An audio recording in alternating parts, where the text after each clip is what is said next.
Well, can you all hear me okay? Yeah. Thank you. Thank you very much for this kind invitation to address such a distinguished audience that includes some of my colleagues and friends. And as you can see from the slide behind me, my talk has been titled The Well-Crafted Mind, and I would like to explain this as we go through. The talk is based on a paper that I believe may be printed in the conference proceedings. Immediately, therefore, I must offer my thanks to Silva Petrova for her expert translation of this text into Czech and for her endless patience in working with me.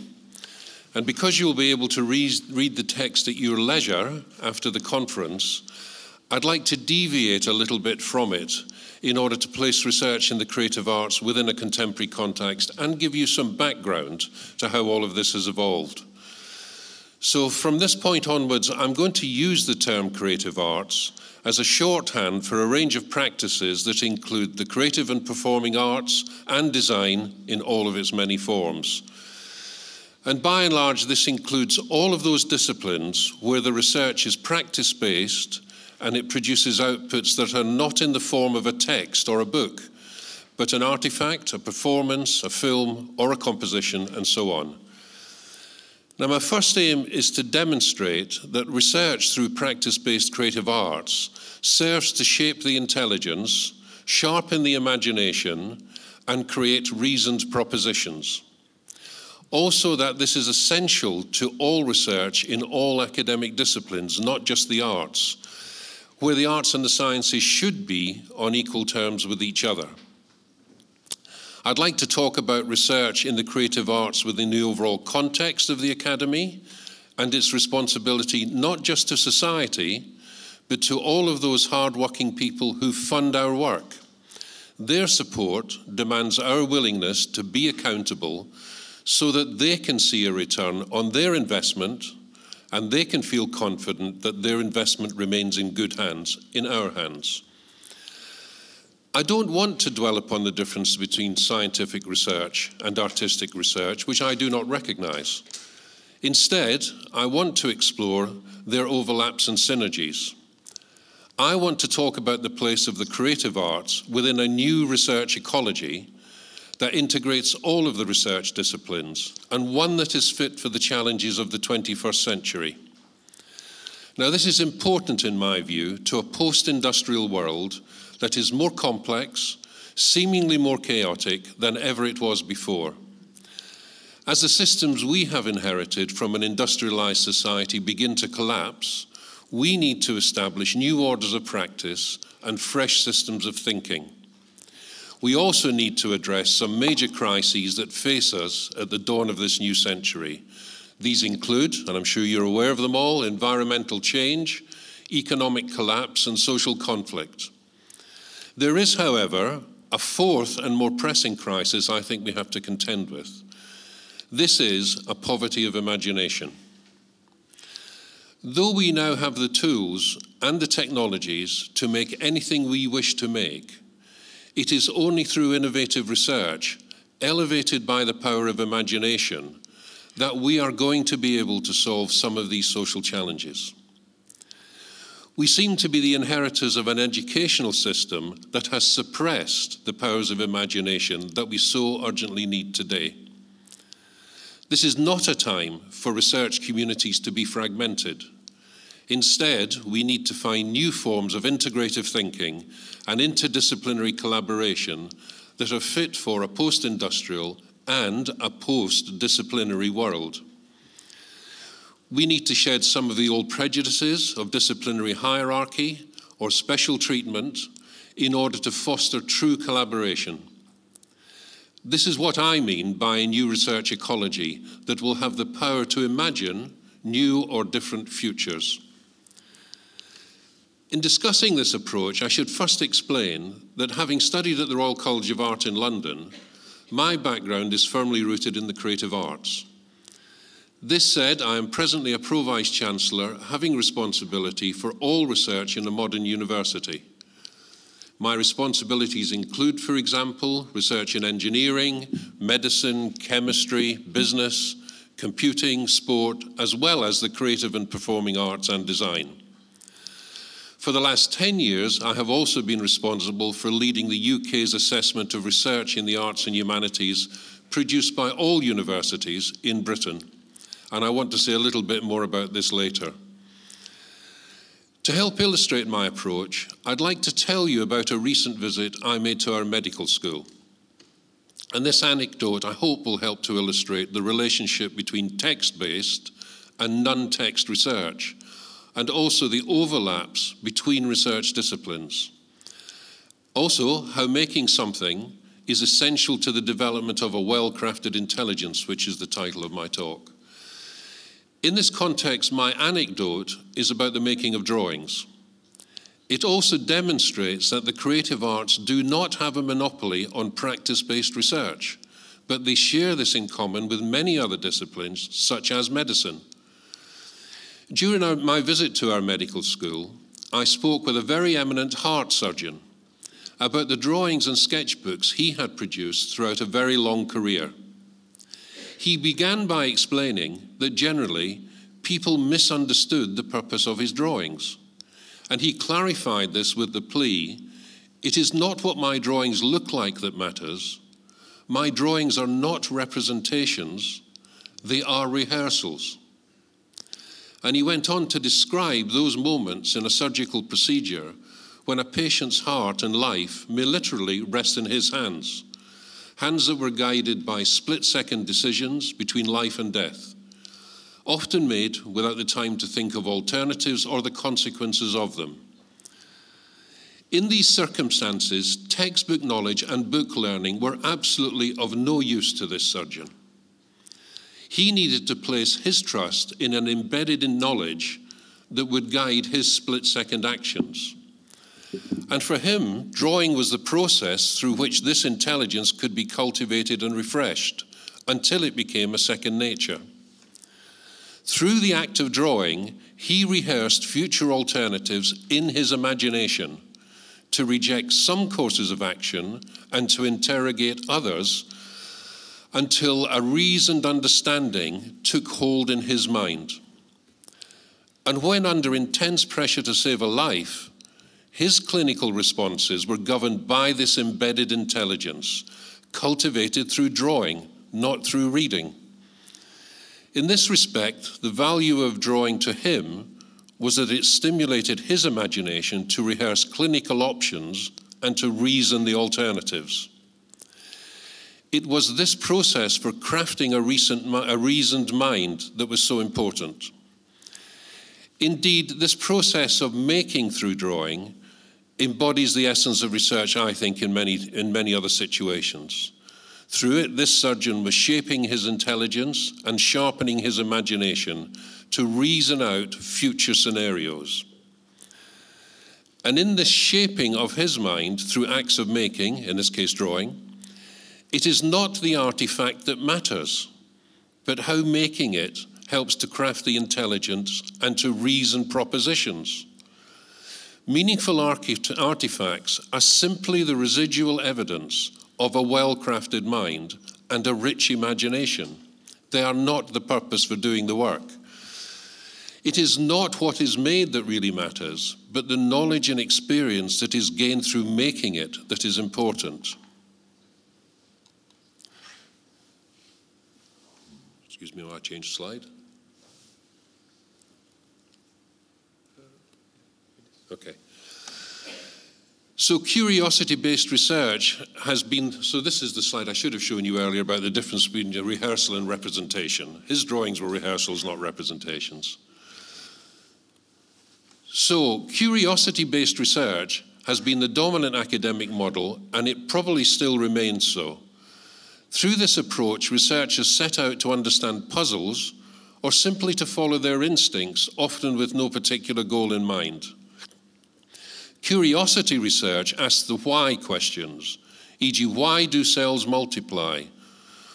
Why do the oceans rise and fall? And mostly this kind of research operates within a single discipline through lone scholars or small teams. By contrast, challenge-driven research sets out with a particular objective in mind that will stimulate how questions For example, how can I save a life? How can I weave a building? How can I reduce carbon emissions? In challenge-driven research, the knowledge needed to address any condition will be found wherever it resides, inside or outside a discipline, it doesn't matter. Or it will harness any research methodology, such as drawing, if it helps to address the challenge in hand. In this case, there are no disciplinary silos in challenge-driven research, and nothing is sacrosanct. In the case of our heart surgeon, he simply adopted drawing as the methodology most suited to help him reason out how to save a life in various unpredictable circumstances. Despite this, there still remains a gap between, and this is my view, between research in the practice-based creative arts and other parts of the academic research community. To some degree, I think Hank's written a very good, where's Hank? He's written a very good book on this called The Conflict of the Faculties. To some degree, this is our inheritance of the way that universities and art schools have evolved. We could see this as an accident of history. So here I would like to try and just take a few moments to explain this through a timeline of about 650 years between 1350 to the present day to show how research has developed. And there are two important points on this timeline. The starting point, which coincides with the creation of Charles University in Prague, as it happens, which was just one of a number of early modern universities emerging across Europe at this time. The second is the emergence of art schools in the late 19th century, with the Prague Academy of Architecture, Art and Design being established, I think, in 1885. But this was just one example which was mirrored across Europe. The question is, why did it take nearly 500 years since the inception of the first early modern universities for the first government academies and schools offering an education in the practical and creative arts to be established? Also, what effect did this have on the development of research in these disciplines? Now, early modern universities emerged in the mid-14th century against a backdrop of desperate social conditions across Europe, with much of the population explaining their circumstances through mysticism or superstition. And in response to these social conditions, the mission of early universities was to cultivate a well-crafted mind that would be endowed with the power of reason. Through this, they would use reasoned arguments to open the prison of superstition in order to better understand and manage the world around them. This was an education that was based on integrative thinking rather than specialized knowledge.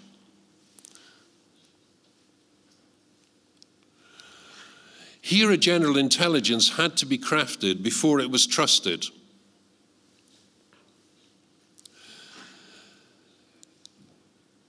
Here a general education had to be crafted before it was trusted to handle discrete bodies of specialized knowledge. And this served to shape an intellect that could see underlying structures and patterns in the world. It could interrogate them and then convey the results through reasoned arguments. This was not a system of professional training or the acquisition of specialized skills. Their focus was on integrated thinking and the powers of reason. The approach was accelerated in the mid-15th century through the invention of printing through movable type, which is one of the great occasions in the history of our cultures. Printing made possible the standard circulation of knowledge in book form, and it revolutionized the way people educated themselves and created communities of knowledge through time and space. Printing and book learning changed society. And so this period of 400 to 500 years up to 1850 saw the dawn of an age of reason which stimulated the production of increasingly innovative research across Europe. It also saw the growing dominance of word over image and textbook knowledge over the kind of embedded intelligence that is so important to practice-based research, such as that evidenced by our heart surgeon. Needless to say, therefore, the dominant mode of book learning offered by these early modern universities did not include any of the practical arts, in which the emphasis was on making, not on reading. Also, the universities saw their development of imagination as being too close to the culture of superstition that the age of reason was seeking to dispel. But of course, this was wrong. So education in the practical arts was limited to the acquisition of specialized professional training that continued to be provided by artisans' guilds and craft workshops. And these guilds and workshops operated separately from the universities, with there being no real connection. The crafts guilds seemed to offer something that was the very opposite of a university education of that time, being based on integrative thinking, general intelligence, and a reasoned argument. At the beginning of the 19th century, a second revolution emerged that was once more to influence the role of universities right up to the present day. This was the Industrial Revolution. Following the invention of printing from movable type, the Industrial Revolution went on to create mass production. Again, this shook society to its foundations. Indeed, a growing desire for the ownership of mass-produced but aesthetically pleasing artifacts fueled a need for the specialist skills possessed by artists and designers. And it was at this point, in the late 19th century, that publicly funded government schools of art and design began to appear across Europe. And in fact, my own institution, the Brightonu School of Art, started within 2 years of the Prague Academy. The role of these art schools was to supply the skills needed for a world that was increasingly saturated by mass production and mass consumption.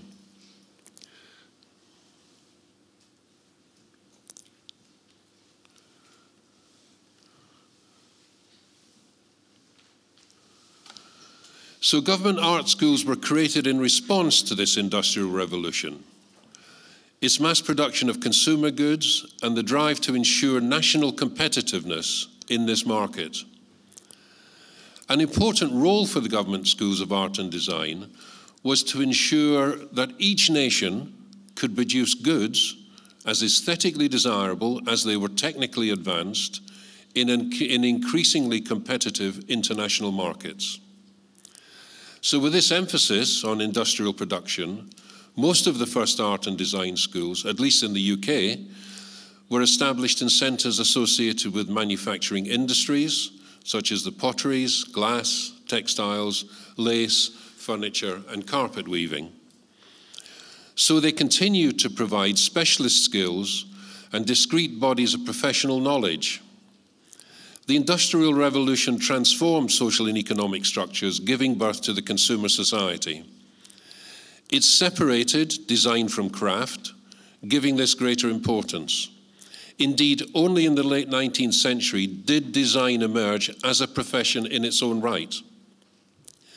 This in turn caused an increasingly specialized breaking down of the craft process into individual operations. Here, craft's previously integrated process of making something, where one person controlled the process from beginning to end, was divided into sequences of specialized skills that were mechanized. The orchestration of these individual tasks was called design, which then could be described as a plan to make an artifact that was identical in every detail to all other artifacts coming off the production line. And as these production lines became better designed and more efficient, so they increased the circulation of standardized goods at lower prices. And this continued to stimulate the exponential growth of mass consumption in our societies. So by the late 19th century, the influence of the Industrial Revolution had been profound in many respects. Generally, it weakened the system of education developed by early modern universities, which had been based on universal skills and integrative thinking. And instead, it created a division of labor and increasingly narrow specializations. It further fractured the process of learning so that thinking and making were driven apart. They became alien to each other.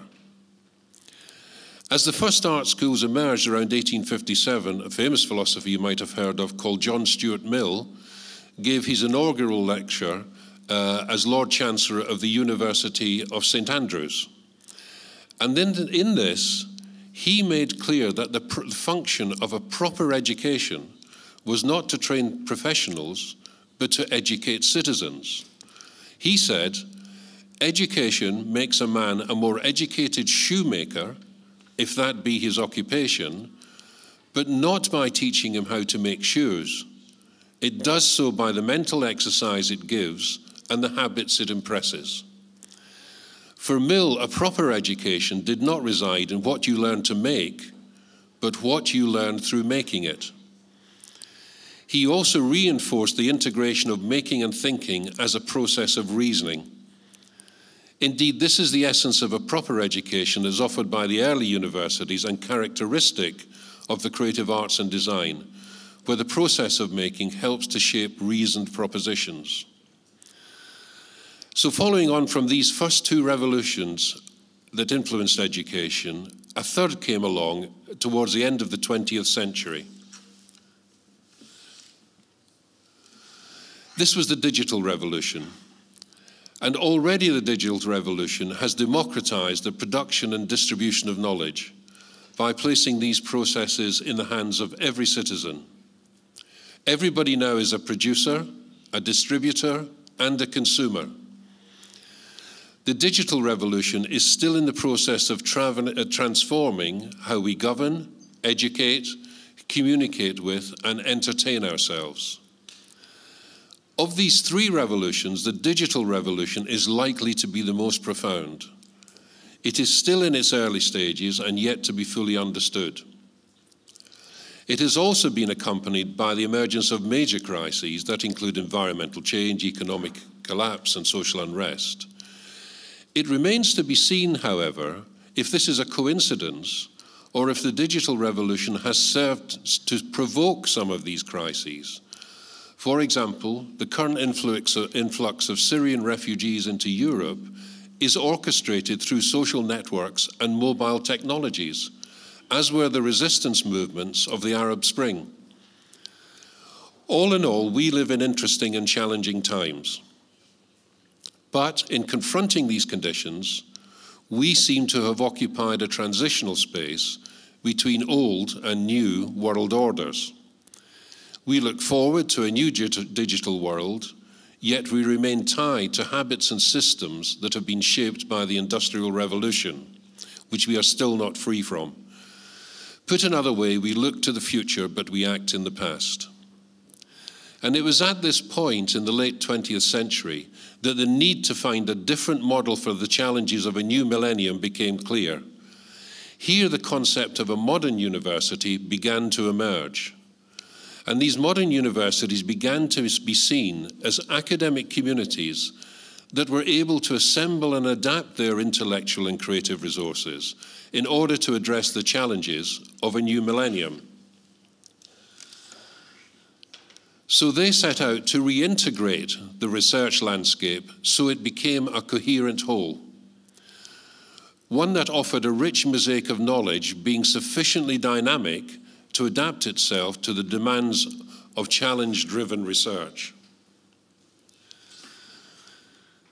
Now, in these modern universities, on one axis of the academy sits the life sciences and the physical sciences. Much of their work is discovery research that seeks to better understand phenomena and events. On the second axis are the arts and humanities and the social sciences. Though also engaged in discovery research, their focus, and particularly that of the creative arts and design, is on innovation, finding new ways to interpret and deal with things. There is, however, no clear separation of discovery and innovation across these four research domains. Together, they create an overall research ecology that is saturated by discovery and innovation. They increasingly overlap with each other in order to share the intellectual and creative resources needed to solve major social and environmental challenges. The life and physical sciences seek to understand natural phenomena, and the social sciences and arts and humanities to understand those systems in which human life is embedded. There is, however, increasingly less demarcation between these domains in pursuit of challenge-driven research, and they overlap much more. As a consequence, governments around the world began to have increasing interest in the role of universities as the key drivers of social and economic well-being, as well as national prosperity. Governments also wanted to have a better understanding of the value that universities were delivering for public investment in their research, and to ensure that only excellent research, having the greatest impact, was being funded. As a consequence, from the 1990s onwards, various mechanisms emerged for the quality assessment and funding of research. In the UK, this has resulted in 5 national research assessment exercises, with the most recent, which I chaired, completing this year in December 2014. And this has spawned a growing international movement with nations such as Australia, New Zealand, Hong Kong, Italy, Portugal, Sweden, and yourselves, along with many others, either developing or implementing similar models. So outside my work as a university Pro-Vice-Chancellor, I have also spent the last 10 years managing the quality assessment of arts and humanities research produced by all modern universities across the United Kingdom. This exercise is infamously known as the Research Excellence Framework, and affectionately shortened to the acronym REF. And I will use the word REF from now on. The outcomes of the most recent REF in 2014 will distribute the equivalent of 360 billion Czech krony over the next 5 years in support of university research. The REF happens every 5 years, and in 2014 it was managed through 4 main panels, each being responsible for one of the research domains that you see up on the screen: the life sciences, the physical sciences, the social sciences, and the arts and humanities. And I worked with 3 panel chairs, each of them responsible for one of these domains. My panel included 10 disciplinary sub-panels. And alongside the humanities disciplines, such as history and classics, my panels also included research in practice-based disciplines such as art, design, music, drama, and media, where the research outputs were often in non-textual form. And you may be interested to see that I also inherited religion and theology in this package of research. This said, the research that was submitted to the art and design sub-panel was extremely diverse. So this is just one panel. It included elements of the fine arts, design, film, interactive media, sound, and so on. I had decided to invest my time in the leadership of these national assessments of research in the arts and humanities for a number of reasons. Firstly, you will see from the short history that I gave you earlier that arts and humanities researchers were latecomers to the research table, and so there was ground for us to catch up. And in the timeline of institutionalized education, since the first universities were founded, less than 1/3 of that lifespan has included the creative arts, in which learning through making took precedence. Only in the last 20 years in the UK has public funding for research in art and design been accessible, and only in the last 10 years has the practice-based PhD begun to embed itself in the modern university system. One consequence of this trajectory is that the scholarship of research in the creative arts and design, in my experience, is still less mature than in traditional universities, where the scholarship underpinning traditional research disciplines has matured over that 500-year period. My second reason for wanting to be engaged was to try and find incontrovertible evidence to publicly demonstrate the value of research in the arts and humanities within a modern university and the beneficial impact it was having on communities outside higher education in the real world. My third reason for involvement was to help shape and accelerate the national environment for research in the creative arts alongside the life and physical sciences. It is a fact that when academics are told that the quality of their research is to be publicly assessed by their peers, then this act alone will influence their behavior in a very significant way. It is even more powerful if the quality assessment translates into serious funding to support the research. In this respect, research assessment is not a neutral process. It does influence behavior. The very act of doing it is more powerful when the only option is funding or failure. This focuses the mind of everybody involved. So this gave me an opportunity to accelerate and strengthen the national infrastructure for research, as well as ensuring that excellent research in the creative arts was not only properly recognized, but it was also properly funded. And this was a challenge not to be taken lightly. And it is a fact that with successive research assessment exercises in the UK over 25 years, that each has been proven to drive the quality of UK research upwards. The UK system for research assessment is unlike most others that I know of in Europe in several respects, though I may be misguided. Firstly, it delivers serious funding for excellent research, without which the exercise would not be treated as seriously as it is by academics and by universities. Secondly, and uniquely, the assessment is driven by peer judgment, informed by evidence, not by metrics. In fact, we clearly said that journal rankings and bibliometrics would not have any part in the assessment process, which was based on the professional judgment of peers. The argument I often hear against peer review in Europe is that it is too costly, when metrics can deliver the same outcome at a fraction of the cost. The cost of the peer review system in the UK, REF, was less than 1% of the billions of pounds it distributed to research. In terms of risk assessment, this seems to be a small price to pay to ensure that public money is wisely spent on public good. It is also the case that in the arts and humanities, the data is not sufficiently robust to support metrically driven outcomes. And I know that my colleagues in the life and physical sciences have similar reservations that the data where it exists can also distort judgments of quality. My strongest argument in support of peer review, however, is that it is an investment in the national infrastructure. Every reviewer leaves the exercise wiser, more experienced, and better informed. It is an investment in them. Over the years, these reviewers have used their experience to strengthen the national infrastructure for research in the UK, and it has been a very good investment.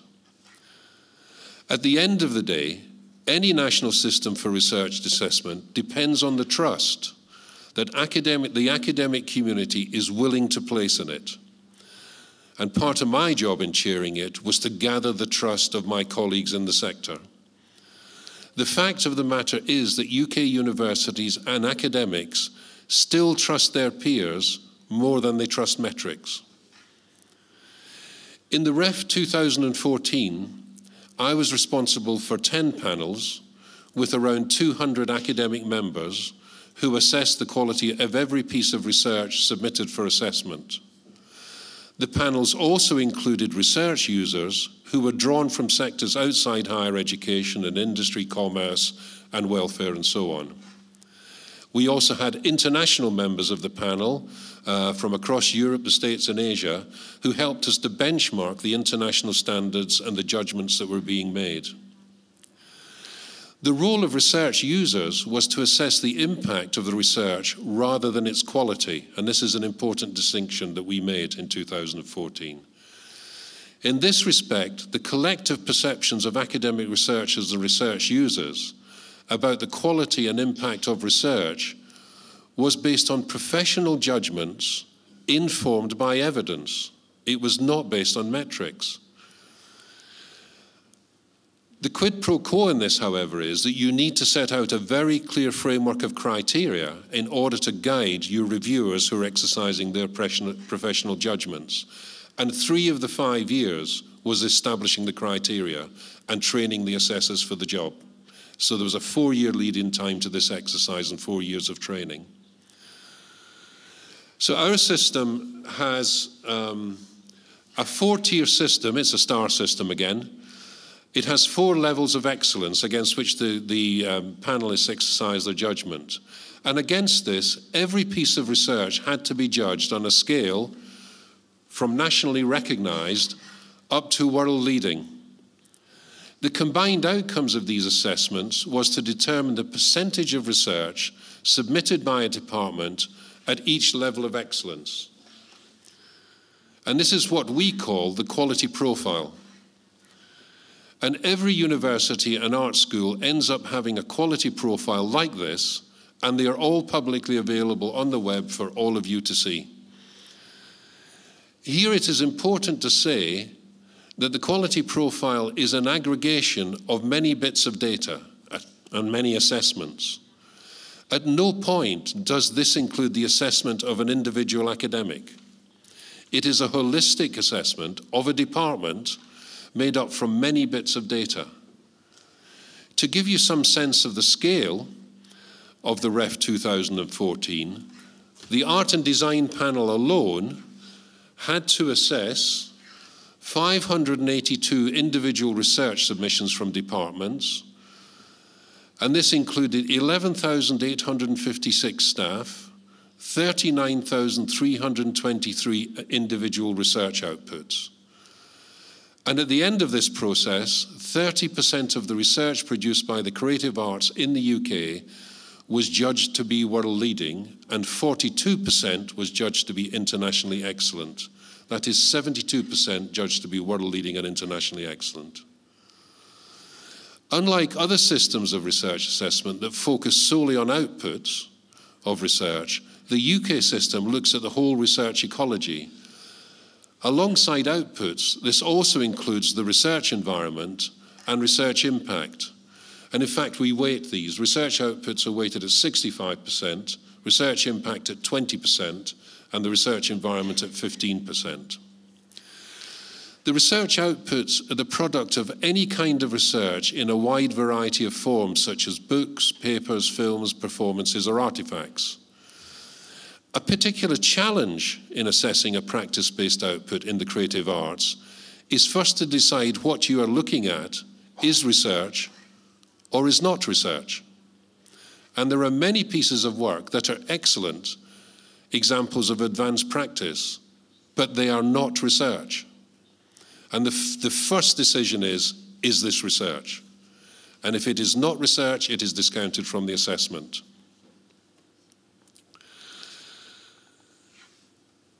So in order to form such a judgment about a non-text output, it was important for the panelists to understand the research imperatives of the work before judging it.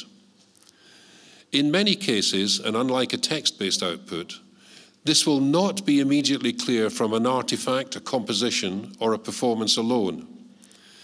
In such cases, we allowed researchers in the creative arts to include a research portfolio along with the research output.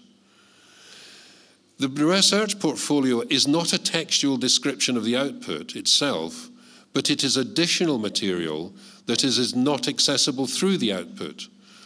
For example, it may articulate the research questions, the research methods, other research in the field, the research conclusions, how the conclusions were tested, and how they were then disseminated. So this research portfolio was an important document in the assessment, alongside the artifact or composition or whatever. The aim is that, say, a chemist or an engineer should be able to look at such a portfolio in the creative arts and understand why a piece of work is research and what it set out to achieve. This should not be a judgment that is simply within the community itself. It should be more transparent. I mentioned earlier that the scholarship of research in the creative arts has a much shorter history than in other disciplines, and so is underdeveloped. In my experience, this was clearly evident in the REF 2014 assessment I undertook, where the quality of many research portfolios produced by academics were excellent, but there were many others that were simply unhelpful, unstructured, and did not have the rigor that you would expect of scholarship in a good research environment. Now let me move on to the other element of the assessment quickly, the research environment. Briefly, this is about the strategy and infrastructure that support the research.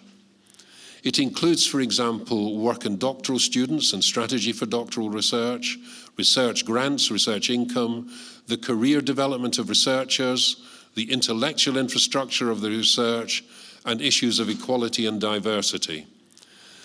And since this element was included in the research assessment in the UK, it has had a significant impact on behaviour and performance.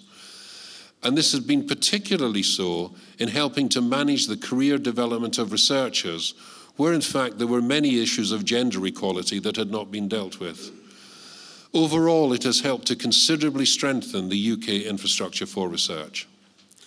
Now finally, the impact element of the assessment is defined as the effect of the research upon or its change or benefit to the economy, society, culture, public policy or services, the health, the environment or quality of life, beyond academia.